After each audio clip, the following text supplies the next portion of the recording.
క్యూసెక్కులు, టీఎంసీలు, డెసిలీటర్లు, డెకాలీటర్లు, సముద్ర మట్టం మించి 200 అడుగులు మీదికెళ్ళి అంత ప్రవాహం వచ్చింది. కిందికింత ఇడిచినాం, ప్రాజెక్టు కెపాసిటీ ఇంత, వాడుకున్నది గింత అని లెక్కలు చెప్తాంటే మనకేం అర్థం కాదు కదా. నీళ్ళ లెక్కలు గట్లనే ఉంటాయి. మళ్ళా ఇప్పుడు గీ ముచ్చట దేనికంటే కృష్ణా నీళ్ళ జగడం ఇంకింత ముద్రింది. అంత బీఆర్ఎస్ పాపమే అని సీఎం రేవంత్ రెడ్డి సార్ అంటుంటే మొత్తం మీరే చేసిండ్రని గులాబీ లీడర్లు. పోతిరెడ్డిపాడు ద్వారా కృష్ణానది జలాలను సీమకు తరలించకపోతుంటే హారతిచ్చింది నువ్వు కాదా? హరీష్ రావు గారు ఆ మంత్రివర్గంలో మంత్రి కాదా? పోతిరెడ్డిపాడు పొక్క పెట్టింది కాంగ్రెసే, దాన్ని నిరసిస్తూ రాజీనామా చేసింది టీఆర్ఎస్. జగన్మోహన్ రెడ్డిని పిలిపించి పంచపక్ష ప్రమాణాలు పెట్టి రాయలసీమ ఎత్తిపోతల పథకం రచించింది నువ్వు కాదా? ఇది ద్రోహం కాదా? ఆంధ్రప్రదేశ్ ముఖ్యమంత్రి చంద్రబాబు నాయుడు గారు, రేవంత్ రెడ్డి గారు ఆ ఇద్దరు కూడా ప్రజాభవన్ లో మీటింగ్ పెట్టుకున్నారు.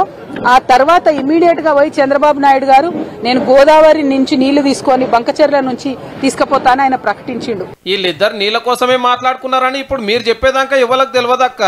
కానీ అప్పట్లో బాప్ అయితే బాజాప్తా ఆంధ్ర ముఖ్యమంత్రి గారిని ప్రగతి భవన్ కు పిలుచుకొని సకల మర్యాదలు చేసి పొంటెల కమానం ముచ్చట్లు పెట్టి బేసిన్లు లేవు, బేసజాన్లు లేవు, మా భూమిలోకెళ్ళి గోదావరి నీళ్లు వంటవోరి, ఏ ప్రాజెక్ట్ అయినా కట్టుకోండి, రాయలసీమ రతనాల సీమ చేసుకోండి, నీళ్లు వంచడానికి సెంట్రల్ గవర్నమెంట్ అక్కరే లేదన్నదైతే 100కి 100 వాళ్ళు నిజమక్క. ఇక సర్పంచ్ ఎలక్షన్ల సవాల్ గిట్లా నడుస్తుంది. ఏ ఊర్లో ఇందిరమ్మ ఇండ్లు ఉన్నాయో మేము ఆ ఊర్లోనే పోటీ చేస్తాం.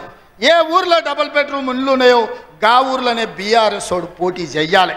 రాష్ట్రంలో రైతు రుణమాఫీ ఎక్కడ 100% అయిందో ఏ ఊర్లే ఆ ఊర్లే మేము పోటీ చేస్తాం, మేము పోటీ చేయండి. 1 కోటి మంది మహిళల్ని కోటీశ్వరులు చేస్తాను. ఎంతమంది కోటీశ్వరులను చేసినా వాళ్ళని ఓట్లాడు. ఆలు లేదు, చూలు లేదు. కానీ ఈరోజు రేవంత్ రెడ్డి సవాల్ విసురు, చర్చకు సిద్ధమే, కానీ నువ్వు ఇచ్చినటువంటి హామీలు ముందు అమలు చేయి.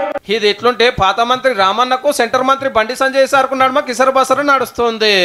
బండి సంజయ్ ముందు ఒకటి చెప్పాలి, అసలు మీరు రేవంత్ రెడ్డిని ఎందుకు కాపాడుతున్నారు? మీరు ఎందుకు రేవంత్ రెడ్డి రక్షణ కవచం లాగా నిలబడుతున్నారు? ఇప్పటికే మార్కెట్లు అనుకుంటుంది అంటే ఆర్ఎస్ బ్రదర్స్ అనుకుంటారు. కేఆర్ బ్రదర్స్ ఎవరు? మీరిద్దరు. నీ దొంగ నాటకాలు బంద్ చేయి.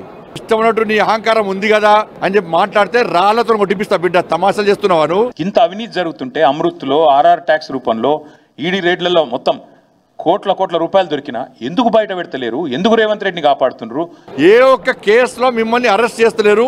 మీ మీద రేవంత్ రెడ్డి గారు చట్టపరమైన చర్యలు తీసుకుంటలేరు అంటే మీ కుటుంబము రేవంత్ రెడ్డి ఒక్కటి అన్న విషయం వాస్తవము.